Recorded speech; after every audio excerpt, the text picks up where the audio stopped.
ٹھیک یہ والا بھی کر دیجیے اس کو ہی نیچے رکھ دیجیے یہ وہی والا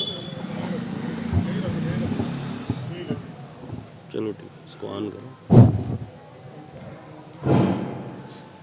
فاتحہ.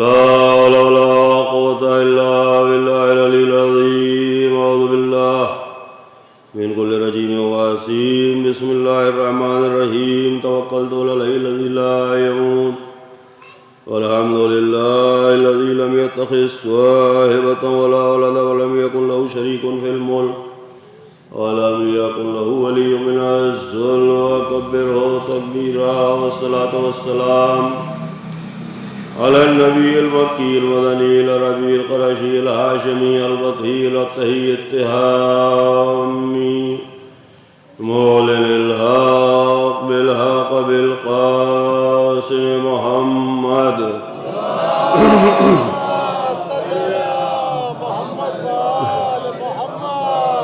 وعلى آله الطيبين الطاهرين المعصومين المظلومين المنتخبين المنتجبين الذين أذهب الله عنهم الرجس وطهرهم تطهيرا.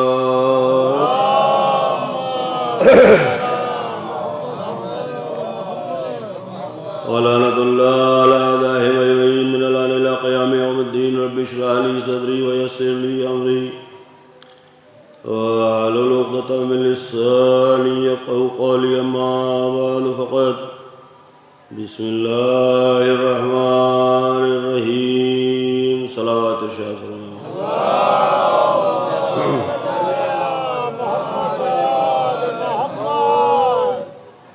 سفر امام حسین علیہ الصلوۃ والسلام کے حوالے سے مجلس ہے، لہذا اسی ذیل میں دو چار باتیں عرض کرتا ہوں. اس کے بعد یہ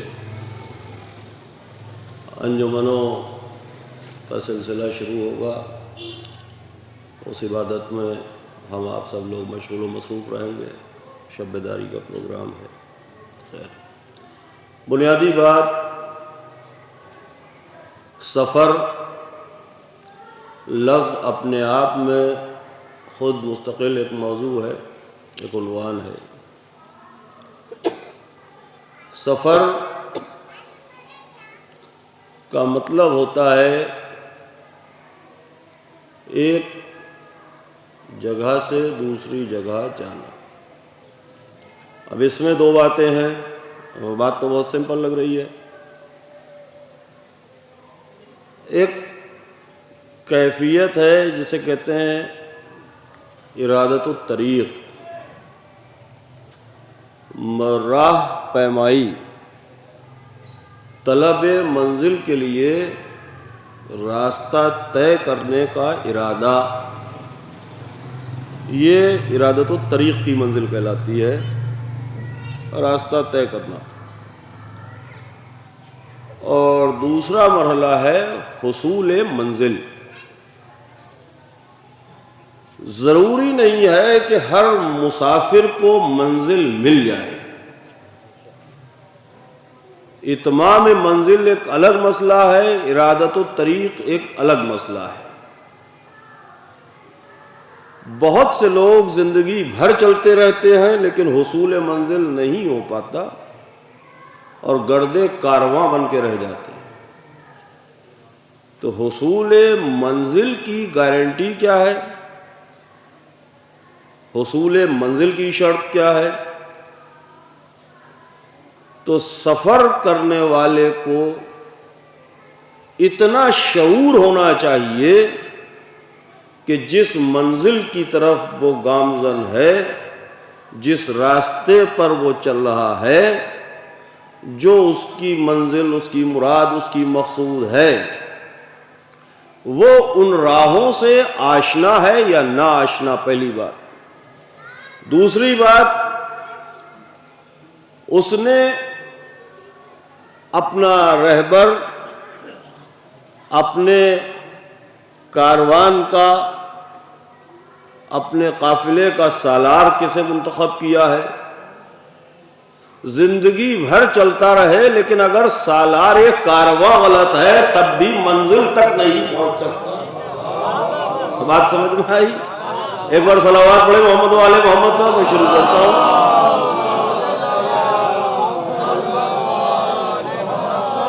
خود ایک اشرے کا موضوع ہے سفر، تو اب آداب سفر اور یہ سب چیزیں بہرحال کتابیں بھری پڑی ہیں اس سے۔ تو اگر رہبر صحیح ہے اور اس کے بعد سمت سفر اگر ایک ہے، دوسری شرط یہ ہے، بات رہ گئی بیچ میں، کہ رہبر کے ساتھ ساتھ سمت سفر رہبر سے مخالف نہ ہو۔ جو سالار کارواں ہے اس کا رخ ہے کسی اور ڈائریکشن میں، اور ہمارا دعویٰ تو یہ ہے کہ ہم بھی اسی قافلے کے راہی ہیں، مگر ہمارا رخ ہے کسی اور ڈائریکشن میں، تو سمت سفر کے بدلنے سے بھی حصول منزل نہیں ہوتا۔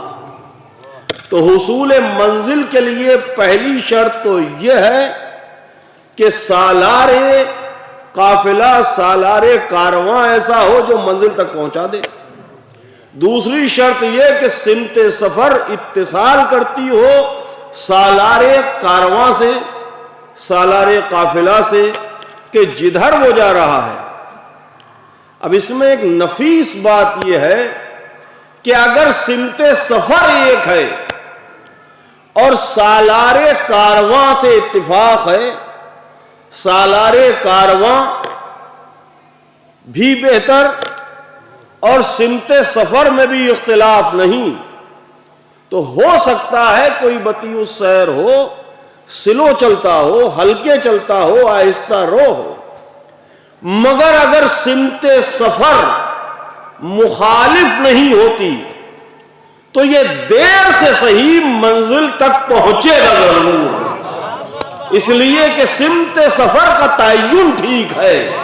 صلوات پڑھے محمد و آل محمد پر۔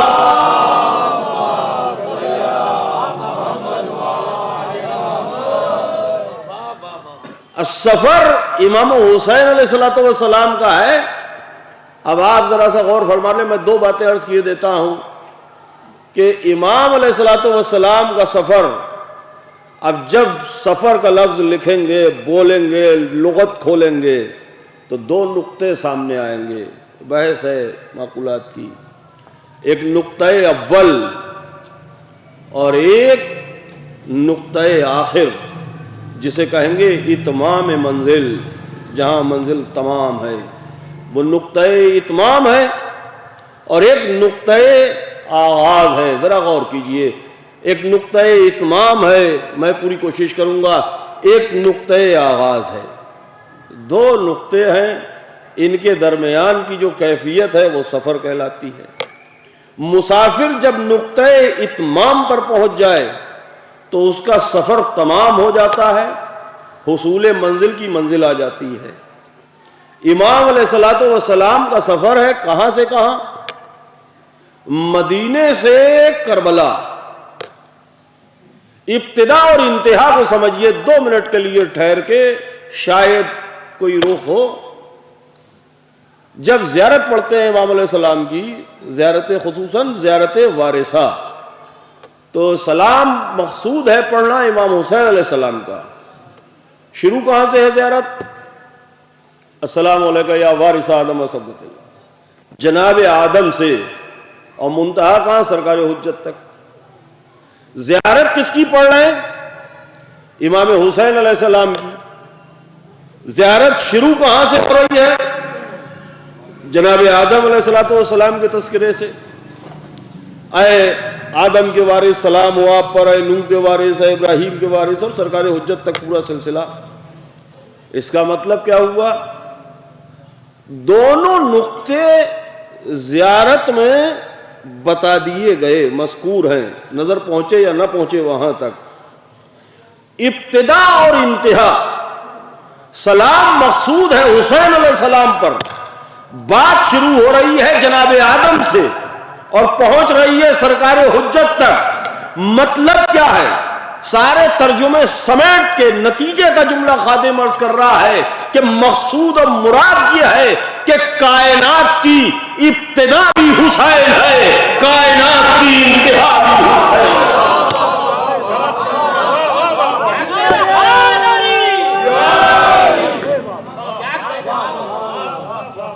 اب ترجمہ میں نے کہاں سے کیا؟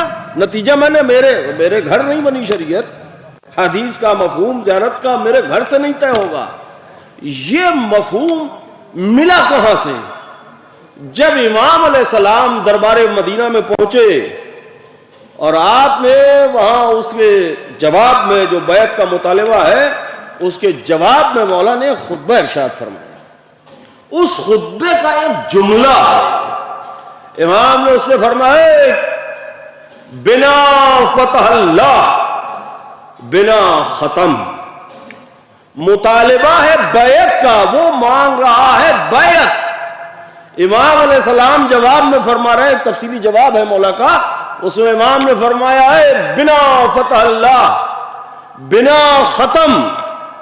کیا کہتا ہے تو؟ کیا بیعت کی بات کر رہا ہے؟ بنا فتح اللہ بنا ختم، ہم ہی سے یہ دنیا شروع ہوئی ہے اور ہم ہی پر یہ دنیا ختم ہے۔ صلوات پڑھے محمد و آل محمد۔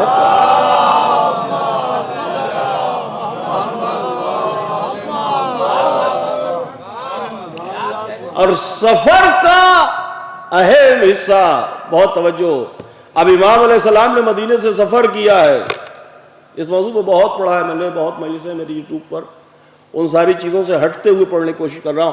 امام علیہ السلام نے سفر کیا، مکہ، مدینہ، کربلا۔ کربلا کی زمین، دو باتیں سمجھیے پھر آگے بڑھتا ہوں۔ کربلا کی زمین معروف نہیں تھی اس وقت، مشہور نہیں تھی۔ امام علیہ السلام کا پوچھنا لوگوں سے، اتمام حجت کیا امام علیہ السلام نے، یہ کون سی جگہ ہے، یہ کون سی جگہ ہے، یہ کون سی جگہ ہے، یہ خود اتمام حجت کی منزل ہے، دلیل ہے اس بات پر کہ اس وقت کربلا کی زمین بین العوام مشہور نہیں تھی۔ امام علیہ السلام کہاں سے چلے؟ مدینہ منورہ سے۔ کہاں پہنچے؟ مکہ مکرمہ، اور مکہ مکرمہ سے چلے تو منزل بمنزل کہاں آئے؟ کربلا۔ کربلا کی زمین، شط فرات، غازریہ، نینوا، یہ سب ملے جلے علاقے تھے، مشہور نہیں تھی۔ حسین علیہ السلام نے مدینہ منورہ چھوڑا، اس کے بعد مکہ مکرمہ چھوڑا۔ بہت توجہ دیکھیے، اتمام سفر، منزل کا نام ہے کربلا، اتمام کا نام ہے کربلا۔ حسین علیہ السلام نے مدینہ منورہ چھوڑا ہے، مکہ مکرمہ چھوڑا ہے، اور اس کے بعد پہنچے ہیں کربلا۔ توجہ، اب یہاں پر عقلی بحث یہ ہو سکتی ہے کہ مدینہ منورہ جیسی سرزمین، یہاں سے سفر کرنا کیا مطلب؟ پھر مکہ مکرمہ خانہ خدا کو چھوڑ کے آگے بڑھنے کا کیا مطلب؟ حسین علیہ السلام نے منورہ چھوڑا، مکرمہ چھوڑا، اور کہاں آئے؟ بیہڑ جنگل میں۔ کہا دیکھو میں منورہ اور مکرمہ اس لیے چھوڑ رہا ہوں کہ میں کربلا کو معلیٰ کرنے آیا ہوں۔ صلوات پڑھے محمد و آل محمد پر۔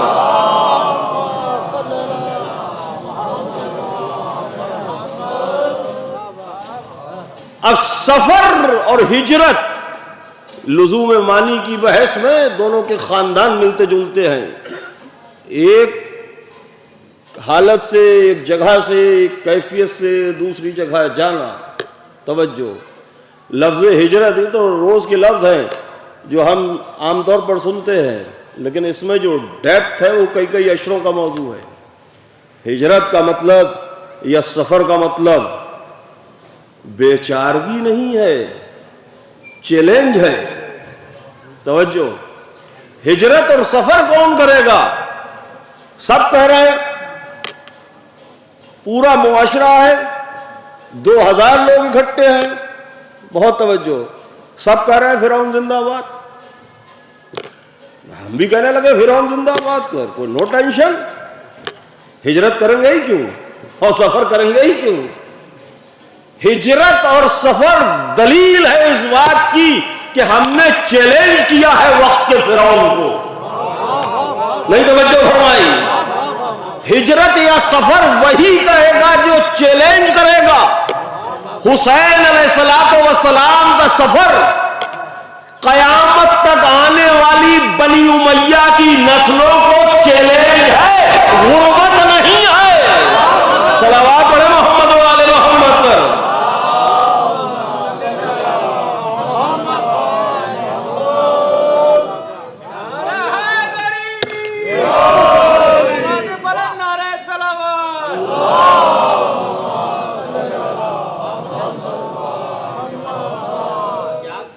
سفر یا ہجرت یہ چیلنج ہے حزب مخالف کو.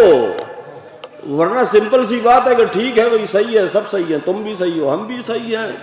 یہ جو بین پالیسی ہے یہ اسلام نہیں ہے. پہلا جھگڑا ہی یہ تھا. حضور نے فرمایا ابتدا کا نقطہ، جو آغاز کا نقطہ ہے وہ کیا ہے؟ قولوا لا الہ الا اللہ تفلحوا. وہ نیچرل، ان لوگوں کے مزاج فلیکسیبل تھے، وہ جھکنا جانتے تھے، وہ اپنے ہاتھوں سے بنائے ہوئے کے آگے جھکتے تھے. تو وحدہ لا شریک کو بھی مان لیتے، لیکن مسئلہ کو بھی مان لیتے پر ٹکا تھا. وہ یہ کہہ رہے سرکار ہم مان لیں گے، لیکن جو ہمارے ہیں ان کو، ان کی نفی نہ کیجئے. مخالفت کا لفظ سوٹ نہیں کرتا یہاں پر. ان کی نفی نہ کیجئے. نہ ہم انہیں ایڈمٹ کر لیں گے وحدہ لا شریک کو، ان کی نفی نہ کیجئے. حضور نے کہا یہ اسلام نہیں ہے کہ ان کو بھی ماننا ہے اور نہیں. پھر نہ سفر کی ضرورت ہے نہ ہجرت کی ضرورت ہے. صلوات پڑھے محمد و آل محمد پر. یہ دین نہیں ہے. السفر کا جو سب سے اہم رخ ہے، کیا فلسفی ہے شریعت کی؟ سفر اگر اقامت عشرہ نہیں ہے تو سفر میں نماز قصر ہو جاتی ہے، 4 رکعت کی 2 رکعت رہ جاتی ہے. توجہ.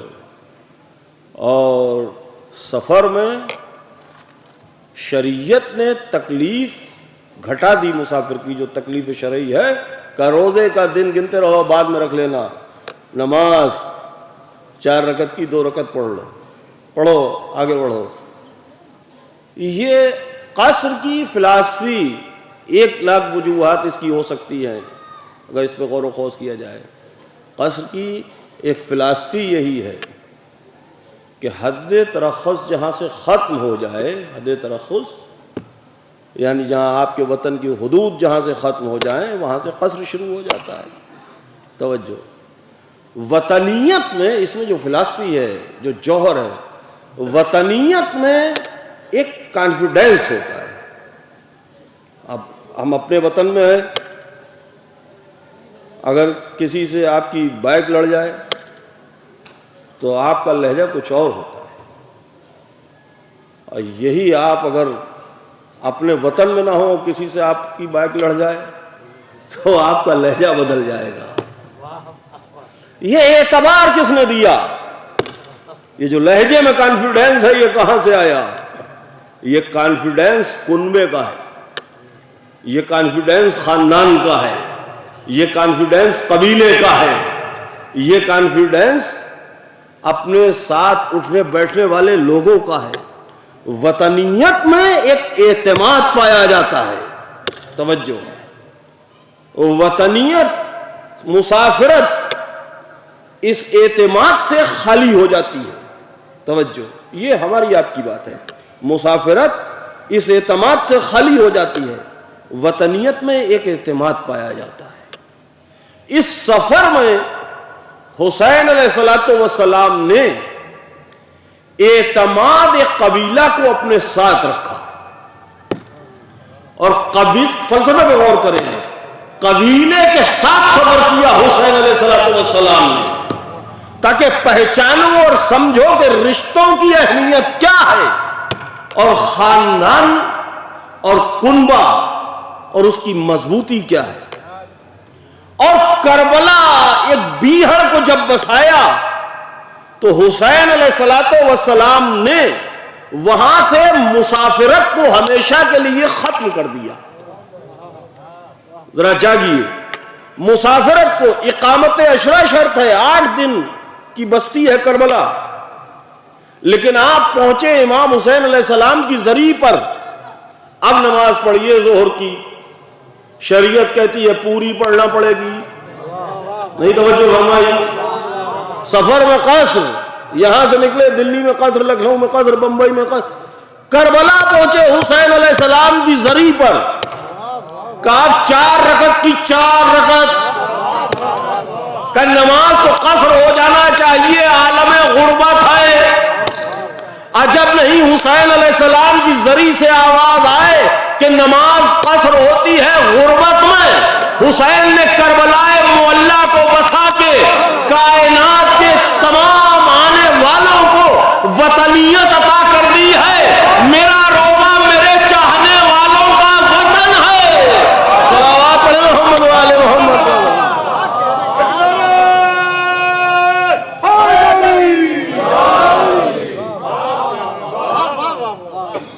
مسافرت غربت ہے، لیکن کربلا نے وطنیت عطا کر دی. شریعت کا مسئلہ ہے. اب جہاں وطنیت ہے کہ 4 کی 4 رکعت پڑھنی پڑے گی.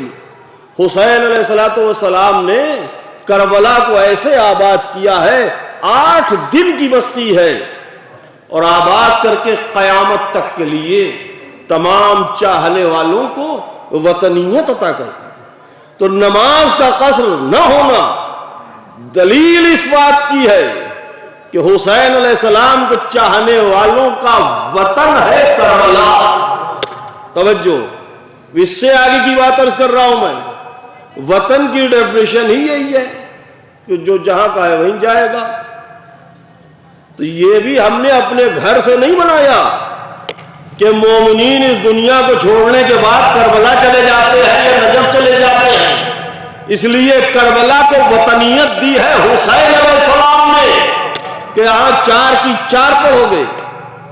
تو وہ مسافر جس نے منزل کربلا کو قیامت تک آنے والے محبوں کے لیے وطنیت کی سند عطا کر دی، اس رہبر منزل کا نام حسین ہے، جو ابتدا بھی ہے اور انتہا بھی ہے. حضور سرور کائنات نے کتنی تاکید کی ہے. دیکھا نہیں کیا مدینے والوں نے جو حضور نے فرمایا کہ یہ حسین ہے، انہیں پہچانو، یہ ہدایت کے چراغ ہیں، یا یہ جوانان جنت کے سردار ہیں، یا حضور عید کے روز ناقہ بنے ہیں، حسین علیہ السلام کو کاندھے پہ بٹھائے ہوئے ہیں. یہ واقعات کیا ہندوستان کے ہیں یا امریکہ کے ہیں؟ یہ اسی مدینے کے بیچ تو ہوا ہے جہاں سے حسین علیہ السلام نے سفر کیا. وہ لوگ تو سب موجود تھے جنہوں نے یہ سب دیکھا تھا. توجہ، صبح شام مصافحہ کرنے والے، پیچھے نماز پڑھنے والے، سلام کرنے آنے والے، خیریت پوچھنے والے، حال چال مسئلے لے کے آنے والے، یہ سب خیریت پوچھنے والے رفیق سفر نہیں ہوا کرتے. توجہ، رفیق سفر یا اپنا کنبہ ہوتا ہے یا وہ سچے دوست ہوتے ہیں. حسین علیہ السلام کا انتخاب دیکھیے. صبح شام مصافحہ کرنے والے، ہاتھ ملانے والے کتنے لوگ ہیں. یہ تو کہہ رہے ہیں کہ نہ جائیے عراق کی جانب، نہ جائیے، لوگ اچھے نہیں ہیں، اور یہ ہے اور وہ ہے اور ایسا ہے اور ویسا ہے. لیکن حسین علیہ الصلوۃ والسلام نے جو لسٹ بنائی ہے، لوگ آئے اور امام علیہ الصلوۃ والسلام نے اپنا موٹو بیان کیا، وہاں سے واپس ہو گئے لوگ. اور کتنے لوگوں کا حسین علیہ السلام نے انتظار کیا ہے. امام علیہ الصلوۃ والسلام نے، اپنی بات مکمل کر دوں جلدی سے، چیلنج ہے امام علیہ الصلوۃ والسلام کا، صرف مضمون پر ہی گفتگو کروں گا. چیلنج ہے امام علیہ الصلوۃ والسلام کا. نوکنگ ہوئی، دق الباب ہوا کہ یہ کیا مسئلہ ہے. رات میں امام نے برجستہ فرمایا کہ یزید کا باپ مر گیا اور یزید کی بیعت کی بات ہوگی. اور امام پوری سج دھج کے ساتھ، دو باتیں سن لیں صرف تاریخ سے مناسب، ریپیٹ کر رہا ہوں، امام پوری سج دھج کے ساتھ سارے بنی ہاشم کو امام نے فرمایا چلو دربار مدینہ چل رہا ہے، دربار پر چل رہا ہے. ولید کا بلاوا آیا ہے، ولید بن عقبہ، ولید کا بلاوا آیا ہے، دربار مدینہ چل رہا ہے.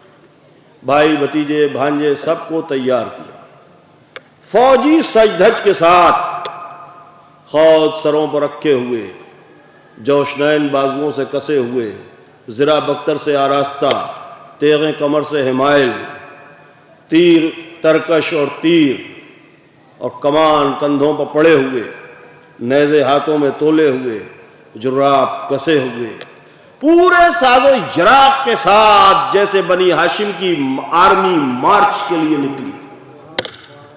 اس کیفیت سے حسین علیہ الصلوۃ والسلام لے کے نکلے.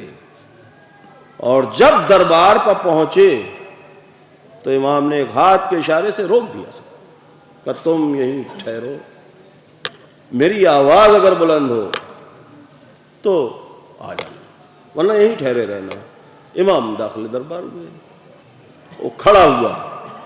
جو حق کا ایک اپنا جلال ہوتا ہے، امام کے چہرے پہ جو وجاہت تھی، وہ جبر مشیت کے تحت کھڑا ہوا، بے ساختہ برجستہ کھڑا ہوا. ایسے بہت سے واقعات آپ کو مل جائیں گے. حجاب کا واقعہ ہے کہ امام علیہ الصلوۃ والسلام، حجاب کہتے ہیں وہ جو دربان ہوتا ہے، دروازے پہ حجاب پردہ ہٹاتا ہے. امام علیہ الصلوۃ والسلام پہنچے تو اس نے کہہ دیا تھا حاکم نے کہ پردہ مت ہٹانا، آنے کو مت کہنا. لیکن جب امام کا ورود ہوا تو ہوا کا ایک تیز جھونکا آیا، پردہ ہٹ گیا، اور ویسے ہی کھڑا کانپتا رہا دربان کا، میں لب ہی نہیں ہلا سکا. امام رضا غریب علیہ الصلوۃ والسلام جب چلے اور نیشا پور کی سرد مقام مرو پر آپ کی سواری کو لوگوں نے ٹھہرایا، کچھ کہیے کچھ فرمائیے، اصرار بڑھا، چہرے سے دستار کو کھولیے، تحت الحنک کو نقاب. اب جو امام نے وہ چہرے سے تحت الحنک کو ہٹایا، اور جو لوگوں نے دیکھا تو ملتا ہے کتابوں میں کہ بے ساختہ گھوڑوں سے اونٹوں سے لوگ کود پڑے. امام کے جو چہرے پر جو تجلی تھی وہ دیکھ کے برداشت نہیں کر سکے کہ گھوڑے پر بیٹھے رہے. کتنوں نے یہ جراب سے پنڈلی سے خنجر نکال کے رکاب کے تسمے کاٹ دیے، اس میں الجھ گئے.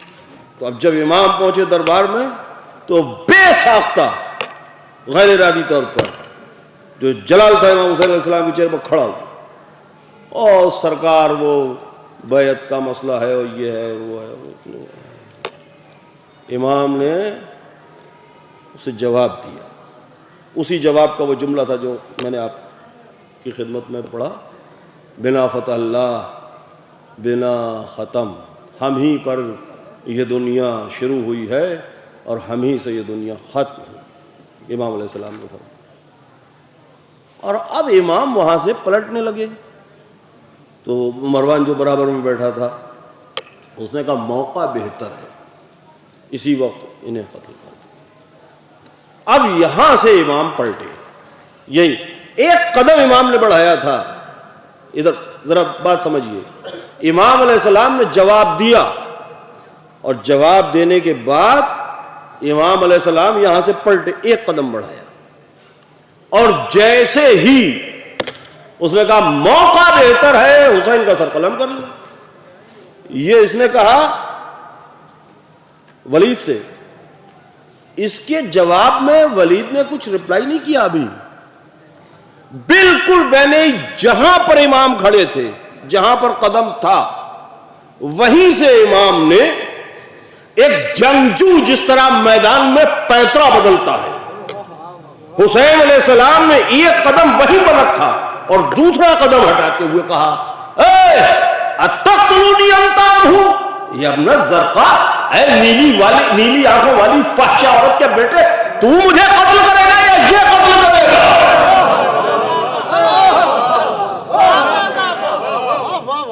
بولو دونوں میں سے کون قتل کرے گا؟ بس امام کا یہ جملہ اور فوراً دروازہ توڑ کے بنی ہاشم اندر. کیا کیفیت ہے، خاندان کا وزن کیا ہوتا ہے، یہ حسین نے بتایا ہے. صلوات پڑھے محمد و آل محمد پر.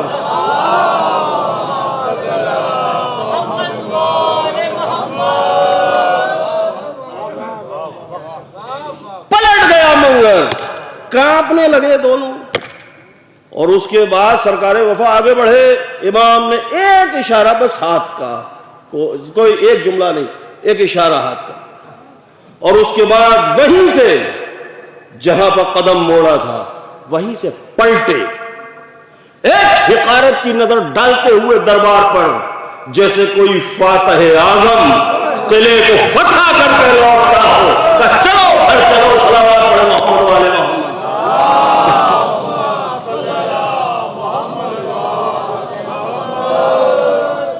کتنا بڑا چیلنج ہے. کس نے بلایا ہے؟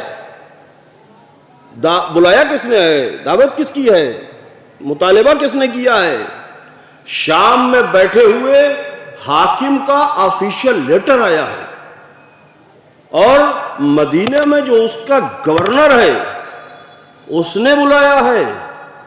یہ گورنر ہاؤس کی بات ہے، نہیں توجہ فرمائی آپ نے. اس ہجرت اور مسافرت میں چیلنج کتنا بڑا ہے، یہ گورنر ہاؤس کی بات ہے.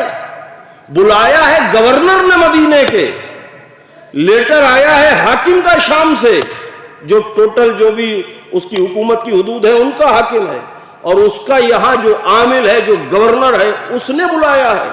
اور حسین علیہ السلام نے ایک حقارت بھری ایسی نظر ڈالی کہ کانپ رہا ہے، اور اپنے خاندان کو ایک اشارے سے لے کے واپس چلے آئے.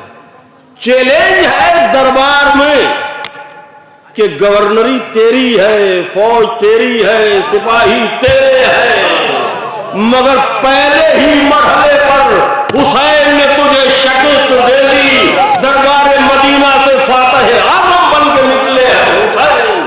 صلوات پڑھے محمد و آل محمد.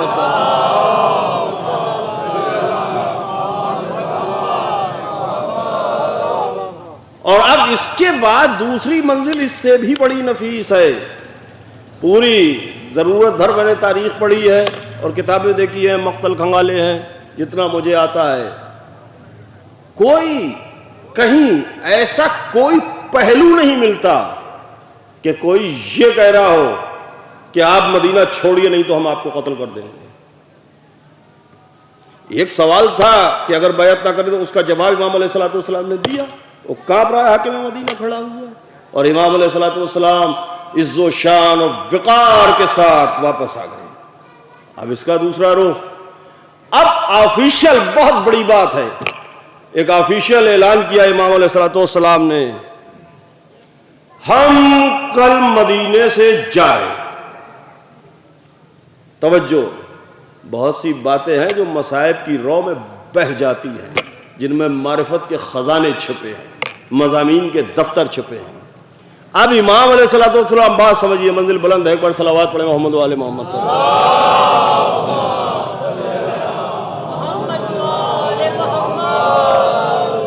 جو دربار مدینہ میں امام علیہ السلام شکست دے کے آئے ہیں وہ پہلا تماچا تھا. اب اس سے بڑا تماچا ہے حسین علیہ السلام کا. اب امام علیہ السلام نے 26 رجب اعلان کیا، 27 رجب اعلان کیا کہ ہم مدینہ چھوڑ رہے ہیں. یہ آفیشیل اسٹیٹمنٹ ہے امام علی مقام علیہ السلام کا کہ ہم مدینہ چھوڑ رہے ہیں.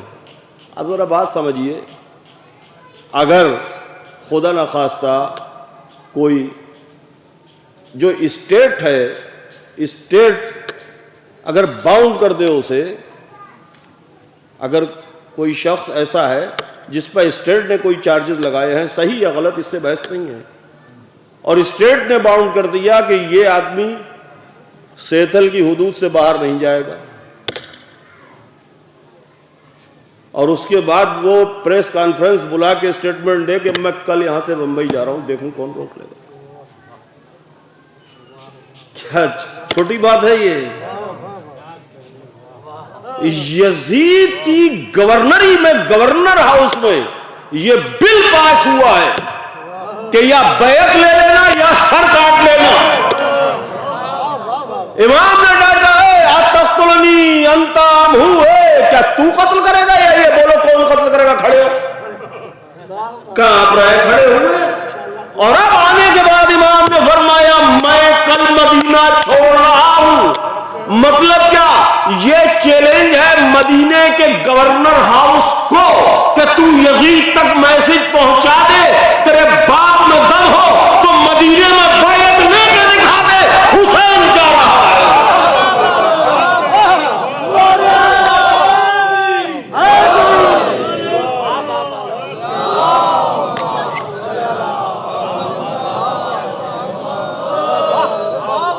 اور پوری گورنری کو چیلنج کیا، جا رہے ہیں ہم، آؤ تمہارے باپ میں دم ہو تو بیعت لے کے دکھا دو۔ اور پوری سجدہ انتظام، رات میں نہیں نکلے، بولا پوری سجدہ تیاری، قناتیں لگاؤ، اسے بلاؤ اسے بلاؤ، لسٹ بن رہی ہے، اس کا نام اس کا نام، ایک وی آئی پی سفر ہو رہا ہے، آفیشل چیلنج ہے امامت کا۔ آؤ دیکھیں کون روکتا ہے؟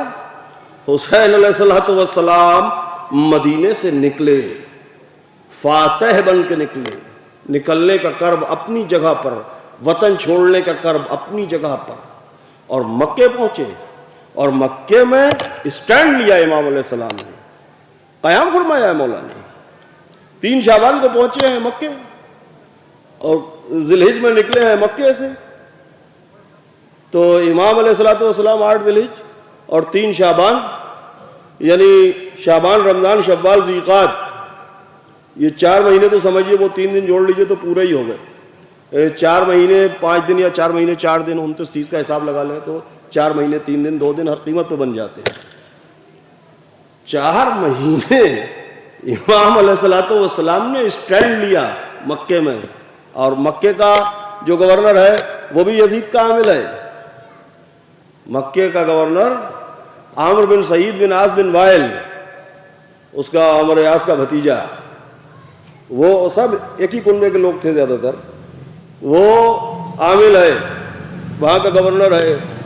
امام علیہ السلام نے وہاں اسٹینڈ کیا، اور عبداللہ بن زبیر وغیرہ، یہ زبیر کی جو اولادیں تھیں، یہ کیش کرنا چاہ رہے تھے امام علیہ السلام کی موجودگی کو، سرکار آپ یہاں رہیے اور ہم آپ کو مانتے ہیں، اور یہ ہے اور وہ ہے، جبکہ یہ سب خود دعوے دار تھے۔ بعد میں دعویٰ کیا عبداللہ بن زبیر نے خود خلافت کا، یہ چاہ رہے تھے کہ کیش کر لیں امام علیہ السلام کی موجودگی کو۔ امام علیہ السلام نے اسٹینڈ لیا، اور پوری کوشش کی حاکم مدینہ نے، معافی حاکم مکہ نے، کہ بیعت لے لوں یا روک لوں، نہ روک سکا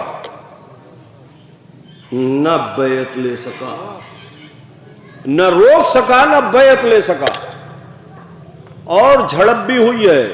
مقتلوں کو پڑھیں تو ملے گا اگر توفیق شامل حال ہو۔ امام علیہ السلام، بات سمجھیے، امام علیہ السلام مدینے سے کہاں چلے؟ مکے پہلی رات اپنی نانی جناب خدیجہ الکبریٰ سلام اللہ علیہ کی قبر مبارک پر گزاری، دعا و مناجات۔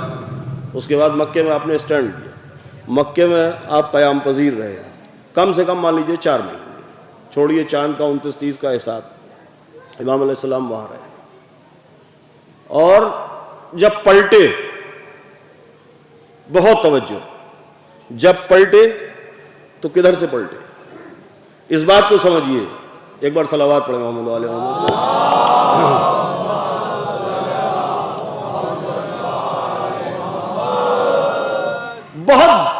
بہت ہی حساس پہلو ہے یہ، اور بڑا چیلنجیبل رخ ہے امام حسین علیہ السلام کا۔ امام علیہ السلام مدینے سے گئے مکے، اور مکے سے پلٹے، مکے سے جانا ہے کربلا عراق کی طرف، تو کون سا راستہ اختیار کیا امام علیہ السلام نے؟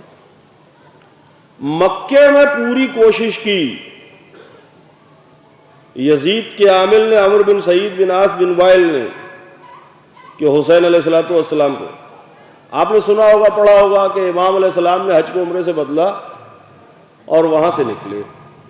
جب امام علیہ السلام نکلے ہیں نا، تو مقتلوں کو دیکھیں اور پڑھنے کی کوشش کریں، تو اس نے اپنی فوج بھیجی عمرو بن سعید نے، اور اس فوج نے یہ کوشش کی کہ امام علیہ السلام کو پھر واپس مکے ہی میں لے آئے، اور ہلکی پھلکی جھڑپ بھی ہوئی ہے، ملتا ہے کتابوں میں ہے، ہلکی پھلکی جھڑپ بھی ہوئی، لیکن امام علیہ السلام واپس نہیں ہوئے، اور وہ وہاں سے ٹیرائزڈ ہو گئے، ڈر گئے، اور وہ واپس چلے گئے، اس کی فوج جو تھی وہ سب واپس چلی گئی۔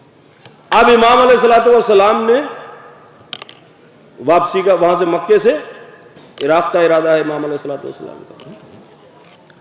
امام نے حج کو عمرے سے بدلا، حج نہیں کیا۔ اب ایک بات دہرائے دیتا ہوں، میں کئی بار کی پڑھی ہوئی ہے مگر موقع پر ہے، سن لیجیے۔ امام نے حج کو عمرے سے بدلا۔ یہ جو گورنر تھا یزید کا، عمرو بن سعید بن عاص بن وائل، میں نے اس چیز کو بڑی باریکی سے دیکھا، اور میں اپنا تجزیہ پیش کر رہا ہوں، کوئی متفق ہو یا نہ ہو۔ اسے یزید نے بنا کے بھیجا تھا امیر حج، توجہ، اسے اپائنٹ کیا تھا یزید نے امیر حج۔ اب جو بھی حج کرتا وہ زیر قیادت انڈرسٹوڈ مانا جاتا اس کے عمرو بن سعید بن عاص بن وائل کے۔ امام علیہ السلام نے حج کو عمرے سے بدل دیا، حج نہیں کیا۔ موسم حج آنے والا ہے، لوگ یہاں آ رہے ہیں، حسین علیہ السلام جا رہے ہیں۔ کیوں جا رہے ہیں؟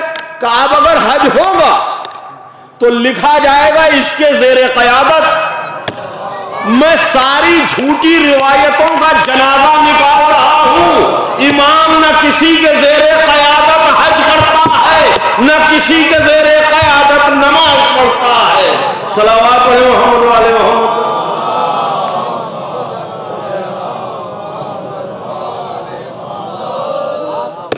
اب یہاں سے جو بات میں عرض کر رہا تھا وہ شاید میں پہنچانے میں کامیاب ہو جاؤں۔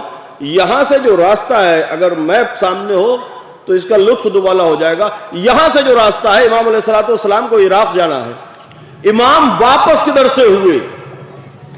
امام واپس ہوئے مدینے کے بیرونی علاقے سے۔ مکے گئے مدینے سے، اعلان کر کے میں جا رہا ہوں، آؤ، جس سے بیعت لے لو، جس سے روک ملے روک لو۔ اوپن چیلنج پوری حکومت کو۔ مکے میں 4 مہینے سٹینڈ کیا، اب یہاں سے جا رہا ہے، آؤ، جس سے بیعت لے لو، جس سے روک ملے روک لو۔ 2 چوٹیں یزیدیت پر۔ اب یہاں سے پلٹے، کربلا کی طرف جانا ہے۔ کدھر سے گئے؟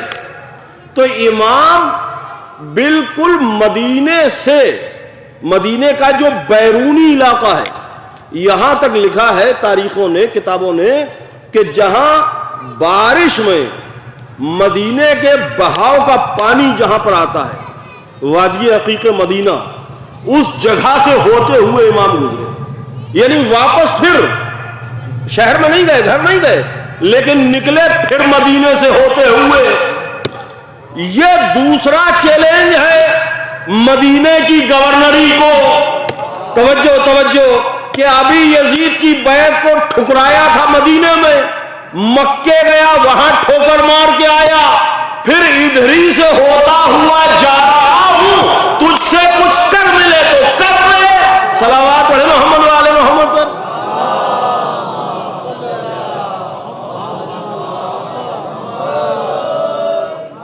یہ تیور ہے، یہ ہاشمیت ہے، اور دلیل پروف کے لیے میں عرض کروں آپ کی خدمت میں، دلیل اس کی یہ ہے کہ جناب عبداللہ بن جعفر علیہ السلام نے جناب اول محمد علیہ السلام کو یہیں پر جب مولا مکے سے واپس ہو کے جا رہے ہیں تو یہاں پھر ٹچ کیا ہے وادی عقیق مدینہ پر، تو یہیں پر جناب اون محمد علیہ السلام کو سپورٹ کیا ہے، یعنی پھر مدینے سے ٹچ کرتے ہوئے نکلے کہ آؤ پھر سے آؤ، دیکھیں تمہاری اوقات کیا ہے اور تمہاری حیثیت کیا ہے۔ ہر قدم پر یزیدیت کو ایک نئی شکست ہے، ہر قدم پر یزیدیت کے رخ پر ایک نیا تماچا ہے۔ اب یہاں سے امام حسین علیہ السلام آگے بڑھ رہے ہیں۔ زہیر قین عثمانی شیعہ ہے، علوی شیعہ نہیں ہے، لیکن امام علیہ السلام نے فرمایا ذرا بلا کے لاؤ، اور زہیر نے خیمہ دور لگایا ہے، اتنی دور کہ کہیں فرزند رسول بلا نہ لے، وہ وہاں جہاں مولا نے خیمے لگائے یہاں انہوں نے لگا لیا، ایسا نہ ہو کہ بلا لیں۔ کیوں؟ اتنی رسپیکٹ، اتنا آنر خاندان اہل بیت کے لیے دل کے کسی نہ کسی گوشے میں ہے کہ بھائی کچھ صحیح، ہمارا موقف کچھ صحیح، لیکن اگر بلایا تو یہ فرزند رسول ہے، ہم منع نہیں کر سکتے، اور بچ بھی رہے، لہذا بہتر یہ ہے کہ دور خیمہ لگا۔ امام علیہ السلام نے بلا ہی لیا۔ اب جب قاصد پہنچا تو بولے میں تو اسی لیے دور دور چل رہا تھا کہ کہیں بلا نہ لے۔ توجہ، آپ دیکھیے قبولیت کا فیضان، یعنی جس کے دل میں کہیں اتنی سی بھی رسپیکٹ کا جوہر ہے، حسین علیہ السلام نے کہا نہیں، اسے بھی محروم نہیں رہنے دیں گے۔ اور وہ جو اتنی سی رسپیکٹ کا جوہر تھا اسی نے زہیر قین کو علیہ السلام بنا دیا۔ اور اب آگے بڑھے منزل بمنزل امام علیہ السلام، راستے میں حر سے تکرار ہوئی، وہاں سے آگے بڑھے امام علیہ السلام اور وہب قلبی شامل ہوئے۔ 2 محرم کو امام علیہ السلام کربلا پہنچ گئے، کربلا پر ورود آپ کا سفر تمام ہوا، اتمام منزل کی باری آئی۔ اب حسین علیہ السلام نے کربلا کی سرزمین پر خیمے نصب کیے، اور وہاں خیمے نصب ہونے کے بعد امام علیہ السلام، بات کو ذرا سمجھیے، امام علیہ السلام نے یہ 2 کو تو مولا پہنچے ہیں، 3 یا 4 محرم کے واقعات میں ملتا ہے، کہیں 3 ہے کہیں 4 ہے، بہرحال یہ ابتدائی دور میں ہی امام علیہ السلام نے جناب محمد حنفیہ اپنے بھائی کو وصیت کی شکل میں خط لکھا، اور خط ہے یعنی ایک ہاف لائن، آدھی سطر، اسپیشلی قاصد اپائنٹ کر کے بھیجا کربلا سے مدینے۔ لکھا یا اخی علم، اے بھائی جان لیجئے کہ یہ دنیا لم تکن، نہ تھی نہ ہے نہ ہوگی، اس کی کوئی حیثیت ہی نہیں، نہ دنیا لم تکن، والآخرہ لم تزل، والآخرہ لم تزل، اور آخرت کہیں لے جائی نہیں جا سکتی، والسلام حسین ابن علی۔ دستخط وصیت نامہ مولا چھوڑ کے آئے ہیں۔ لکھا کیا ہے؟ بھائی جان لیجئے دنیا نہ تھی نہ ہے نہ ہوگی، اس کی کوئی حیثیت ہی نہیں ہے، اور آخرت کہیں لے جائی نہیں جا سکتی۔ کیا فلاسفیکل جملہ ہے حسین علیہ السلام کا، اسپیشل قاصد اپائنٹ کر کے بھیجا ہے مولا نے۔ کیوں؟ وصیت تو آپ عالینال کر کے آئے، یہ لکھ کے بھیج رہے ہیں کہ جب تک کائنات رہے گی یہ پیغام بھی میرا دنیا پڑھتی رہے گی کہ حسین علیہ السلام نے 3-4 محرم کو اپنے بھائی کو خط لکھا، اس میں لکھا کہ دنیا ہے ہی نہیں، کچھ ہے ہی نہیں، نہ تھی نہ ہے نہ ہوگی، اور آخرت کہیں لے جائی نہیں جا سکتی۔ کل بنی امیہ کے ہاتھوں بکے ہوئے مورخ جب تاریخ لکھیں گے تو لکھیں گے حصول حکومت کے لیے حسین گئے۔ میں اسپیشل قاصد اپائنٹ کر کے 4 محرم کو لیٹر لکھ رہا ہوں اپنے بھائی کو کہ دنیا نہ تھی نہ ہے نہ ہوگی، آخرت کہیں لے جائی نہیں جا سکتی تو عقل کے اندھوں کو مجبوراً یہ ماننا پڑے گا کہ وہ حسین جس کی نظر میں دنیا ہی کی کوئی حیثیت نہیں، وہ حکومت کے لیے کیا نکلے گا۔ اور کربلا پہنچنے کے بعد امام علیہ السلام نے غازریہ کے زمینداروں کو بلایا اور زمین خریدی۔ کم سے کم کی جو روایت ہے 4 اسکوائر مائلز، 4 مربع میل زمین خریدی امام علیہ السلام نے۔ وقت نہیں، بہت سی باتیں چھوڑ رہا ہوں، بس پڑھ چکا میں۔ امام علیہ السلام نے 4 مربع میل زمین خریدی اور خیمے لگے۔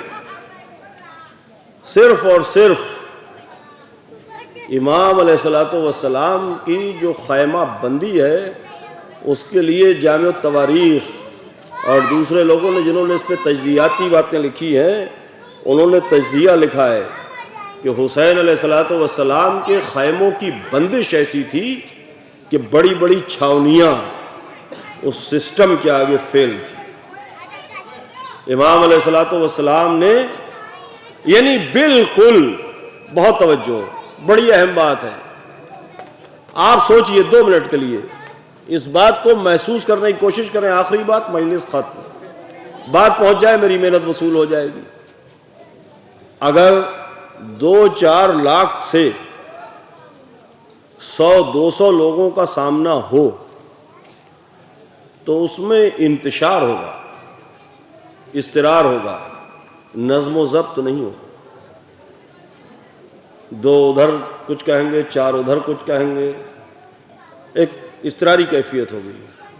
حسین علیہ السلام نے جس استحکام، جو نظم و ضبط اور نظام اور قبیلے کا نظام، یہ ایک پورا لیسن ہے، ایک پورا درس ہے۔ امام علیہ السلام، مولا کائنات نے، یہ 2 منٹ کی تمہید برداشت کر لیجئے، مولا کائنات نے، دیکھیے فوج کو کہا جاتا ہے شرطۃ الخمیس، خمس، خمیس، خمیس،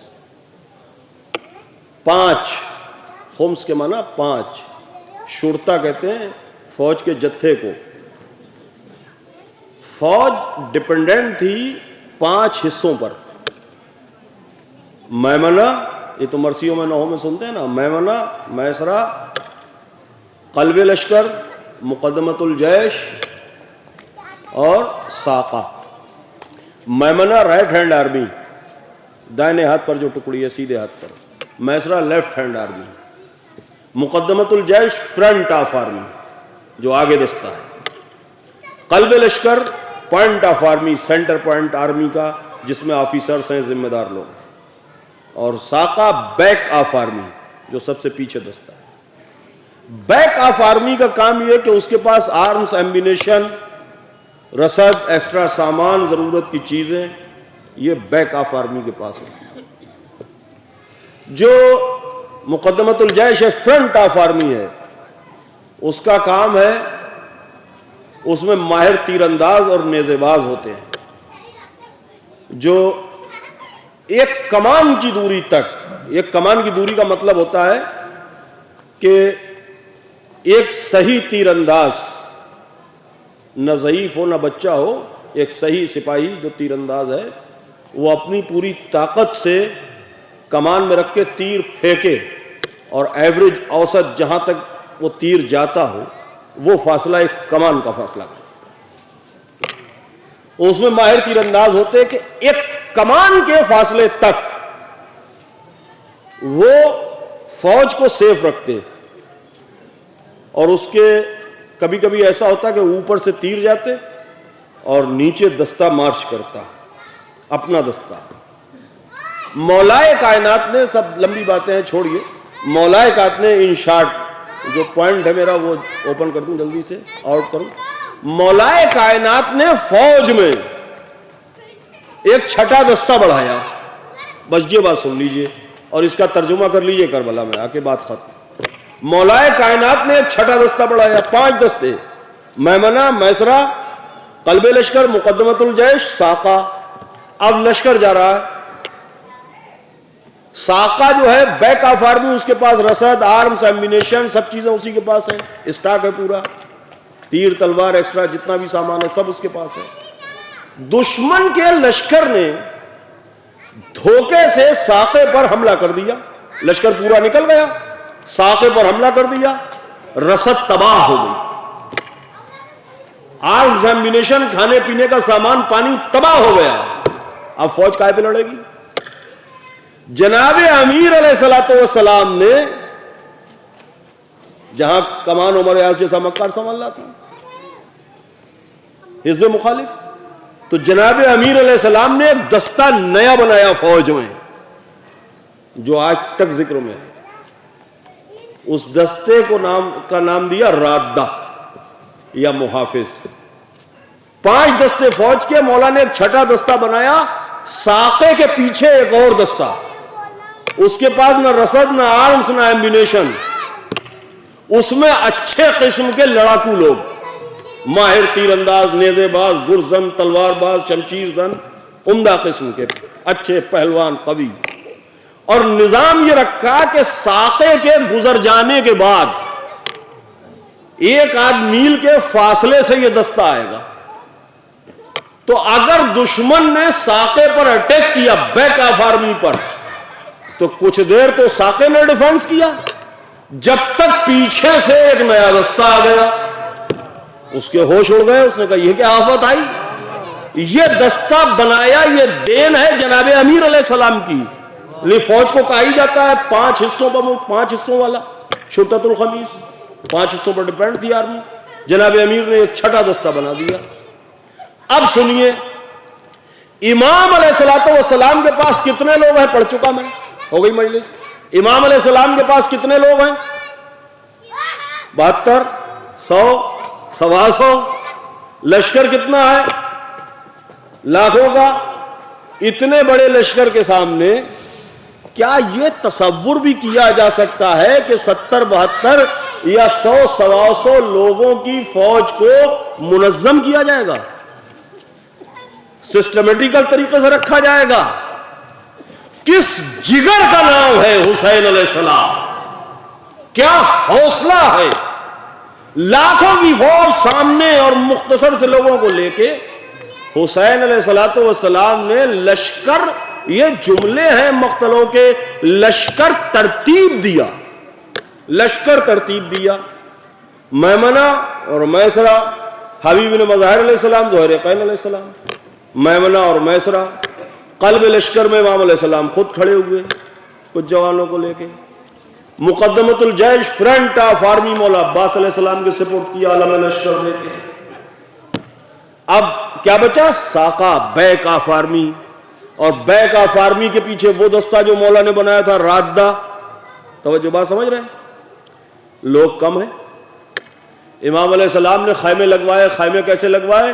ایک خیمے میں دوسرا خیمہ یوں گتھا ہوا، اور ایک دوسرے کی تناب جو میخیں ہیں ان سے وابستہ، اور سارے خیموں کے دروازے سامنے کھلتے ہیں اور پیچھے بھی کھلتے ہیں۔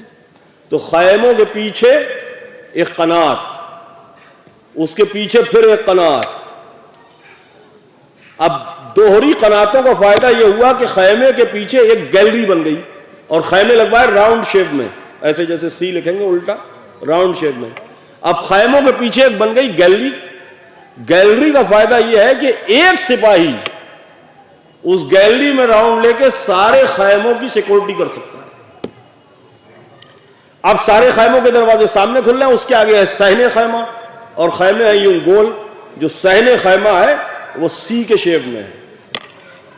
اب اس قنات کے پیچھے امام علیہ السلام نے کھدوائی خندق، اسی گول شیپ میں خندق کھدوا دی خیموں کے پیچھے۔ اصحاب نے کہا خندق کا کیا کریں مولا؟ کا جو فاضل سامان ہے، بانس، بلی، رسی وسی، یہ سب خیموں میں اس میں ڈال دو، گیلری میں، خندق میں۔ وہ خندق میں ڈال دیا۔ جب ظہر سے پہلے یزیدی لشکر نے اس خندق میں آگ لگائی جو اس میں فاضل سامان تھا، تو ایک صحابی نے کہا مولا انہوں نے خندق میں آگ لگا دی۔ تو امام نے فرمایا لگانے دو، ان کی لگائی ہوئی آگ انہی کو تم پر پیچھے سے حملہ کرنے سے روکے گی۔ کس نظام کا نام 72 لوگوں کو لے کے حسین علیہ السلام فوج سجا رہے ہیں. میمنہ اور میسرہ زہیر قین اور حبیب بن مظاہر علیہ السلام کو دیا. مقدمۃ الجیش فرنٹ آف آرمی پر مولا عباس علیہ السلام کو رکھا. قلب لشکر میں خود. اب لوگ کم پڑ گئے تو پیچھے رکھا خیموں کو ساقے کی جگہ پر, اور ساقے کے پیچھے رادے کی جگہ پر جو رسد کا ڈیفنس کرتا ہے اس کی جگہ پر رکھا خندق کو. یعنی نظام میں کہیں سے اتنی بھی کوئی کسک باقی نہیں رکھی.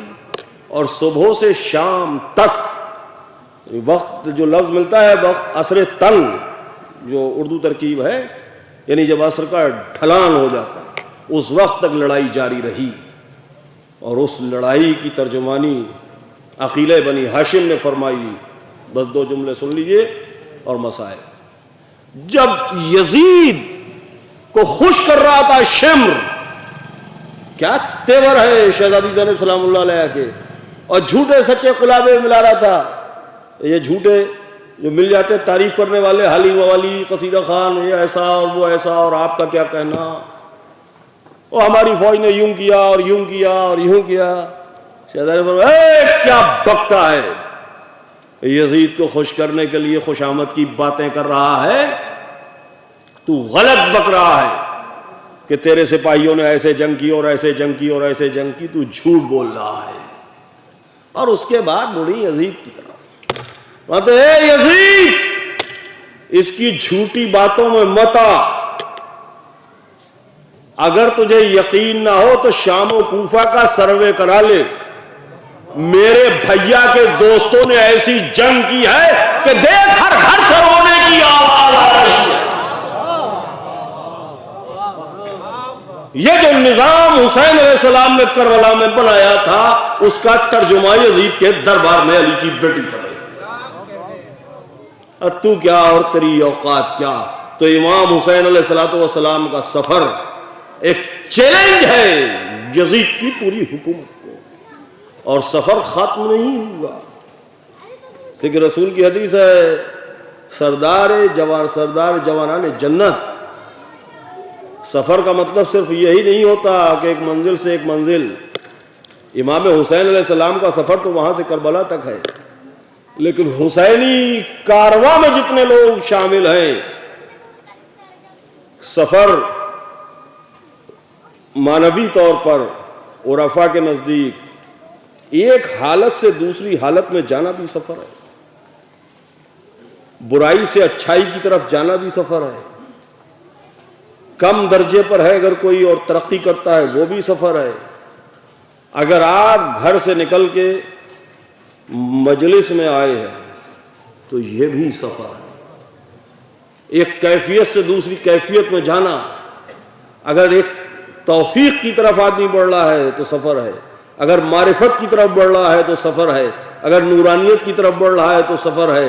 اور حسین علیہ السلام سے وابستہ فرش اعضا کے صدقے میں اس سفر کا سلسلہ قیامت تک جاری رہے. کتنے مسافران راہ ہیں جو بنام حسین علیہ السلام منزل پاتے رہتے ہیں. منزل ایمان کے اتمام کا نام ہے کربلا.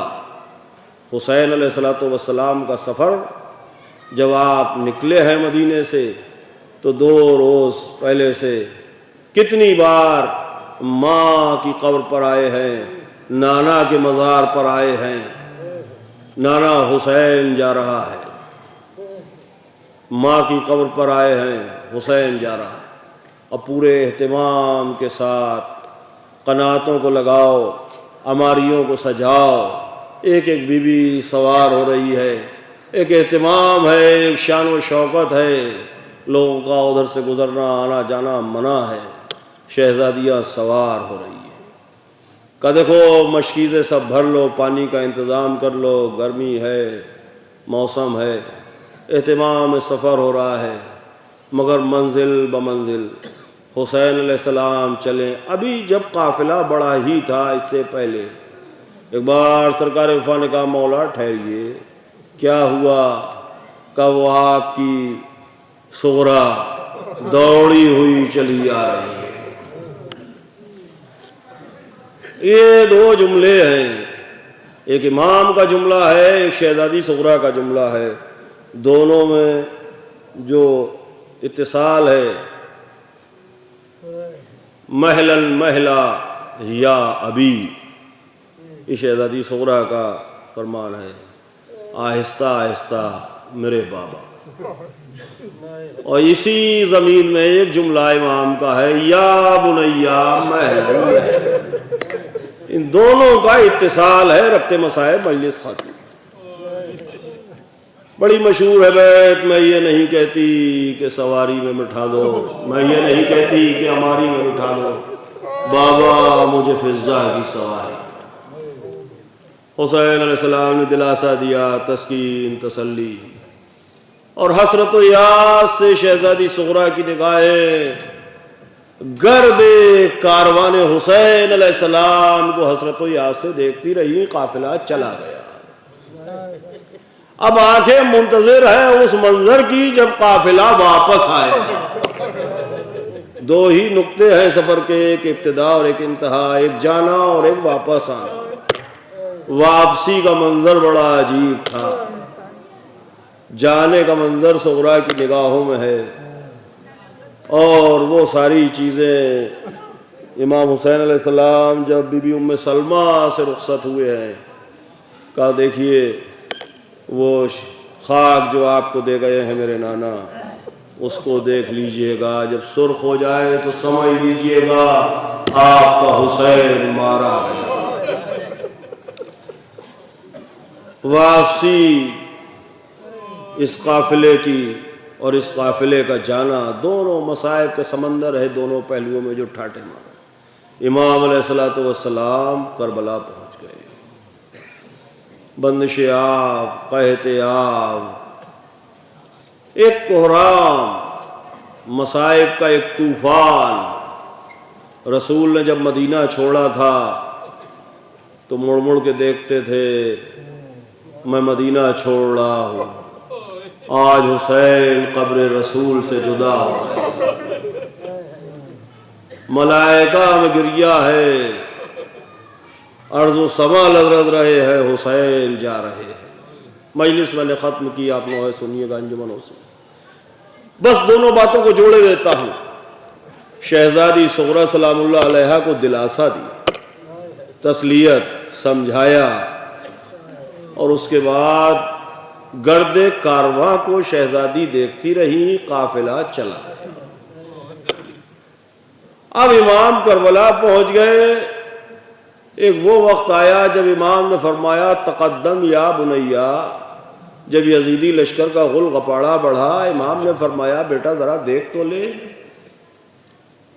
اور پھر وہ وقت آیا جب شہزادہ علی اکبر میدان میں آئے۔ حسرتوں کا ایک قافلہ ہے، تمناؤں کی ایک قطار ہے، امیدوں کی ایک لکیر ہے جو مقتل سے خیمہ گاہ تک استوار ہے۔ ایک بار آقا حسین کے چہرے کا رنگ متغیر ہوا، بی بی فضہ کے چہرے کا رنگ بدلا، شہزادی زینب کا چہرہ بدلا، اور علی اکبر کی ماں کے چہرے پر تغیر ہوا۔ کہا کیا اکبر زندہ ہے یا مارا گیا؟ کہا فضہ ذرا پوچھو، کہا اکبر کے مقابل ایک بہت بڑا پہلوان۔ واپس ہوئے شہزادے علی اکبر، چھوڑ رہا ہوں بہت سی باتیں، واپس ہوئے مجلس ختم، بس دو باتیں، واپس ہوئے اور مقام افتخار میں فرمایا بابا اگر کہیں تھوڑا سا پانی مل جاتا تو انہیں بتاتا کہ لڑائی کیا ہوتی ہے۔ امام نے فرمایا اپنی زبان میرے دہن۔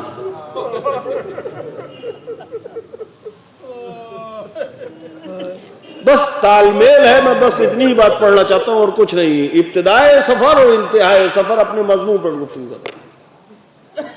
جب امام علیہ السلام چلے ہیں مدینے سے، دونوں باتوں کو ذہن میں رکھیے، تو آپ نے مولا عباس علیہ السلام سے فرمایا عباس ذرا میرا گھوڑا لا، یہ ابتدائے سفر ہے، اور جو انتہائی سفر کی منزل ہے۔ حسین جب کہ چلے بعد دوپہر رن، نہ تھا کوئی جو سنبھالے۔ اب وہی جملہ جو مولا نے فرمایا تھا جب چلتے وقت، جملہ مقتل میں درج ہے باقاعدہ مولا کا، عباس میرا گھوڑا لا، یہ جملہ مقتل میں موجود ہے اوریجنل مولا۔ بس یہی جملہ تھوڑی سی ترکیب کے صیغوں کے ساتھ مولا نے سر فرمایا ہے آخری وقت۔ یہ جو کیفیت سرکار انیس نے نظم کی، نہ تھا کوئی جو سنبھالے رکاب توسن کو، اسی وقت کی بات ہے۔ امام علیہ السلام نے پھر مقتل کی طرف نظر ڈالی اور پھر فرمایا میرا گھوڑا کوئی کیوں نہیں لاتا، میں کہہ رہا ہوں تم سب خاک و خون میں غلطاں ہو۔ یہیں پر اساتذہ پڑھتے ہیں کہ فرات کے کنارے عباس کا لاش آتا۔ اور اب امام حسین علیہ السلام نے جب وہ جملہ ارشاد فرمایا اسے بھیج رہا ہوں جو صورت میں سیرت میں تیرے رسول کی شبیہ ہے، اور پھر دوبارہ شہزاد علی، ملا لیجئے دونوں باتوں کو، شہزاد علی اکبر علیہ السلام آئے میدان میں۔ اب وہ جملہ جناب صغرا کا محلن محلا یا ابھی، اب امام فرماتے ہیں ایک آہٹ محسوس ہوئی، گھوڑے سے اترے، دیکھا باپ کا، بابا آپ تو رخصت کر چکے تھے، کہ کاش تم صاحب اولاد ہوتے۔ یا بنیا محلن محلا، وہ ابتدائے سفر ہے، محلن محلا یا ابھی، بابا آہستہ آہستہ، صغرا پیچھے آ رہی ہے۔ یہ منتہائے سفر کی منزل ہے، اکبر کہاں جا رہے ہو، یا بنیا محلن محلا۔ اور ایک بار نیزہ کھا کے جب علی اکبر زمین پر آئے اور سلطان کربلا پہنچے، اکبر کہاں ہو میرے لال، بولو میں آ گیا، حسین آ گیا۔ یہ ہاتھ پہلو پر کیوں رکھا ہے، کہا بابا یہی تو چھپا رہا تھا، نیزے کی علی کلیجے میں ٹوٹ گئی ہے، دیکھا بسم اللہ وباللہ والا ملت رسول اللہ۔ حسین نیزے کی علی کھینچنا چاہتے ہیں، ایک بار شہزادہ فرماتا ہے بابا چاہتا ہوں ایک بار صغرا کو دیکھ لوں بابا۔ دو انگلیاں حسین نے بلند کی، عرض مدینہ بلند ہوئی، کا گھر میں ہے کا نہیں ہے، کا نانا کے مزار پا کا نہیں، کا چچا کے یہاں، کا خاک اڑ رہی ہے، سناٹا ہے۔ ایک بار شہزادے نے فرمایا ٹھہریے کیا ہوا، صغرا مل گئی، کہاں، کا کون سی جگہ ہے، کا گھر کی آخری جوڑی جہاں نشان قدم چھوڑا تھا وہاں بیٹھی ہوئی ہے، مریض ہل کی حالت عجیب لگتی ہے، وطن میں رہ کے بھی صغرا غریب لگتی ہے۔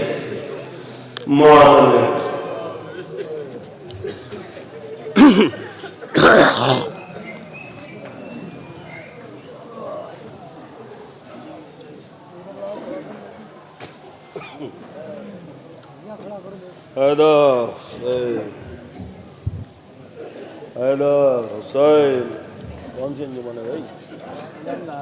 اچھا علم والا ہے۔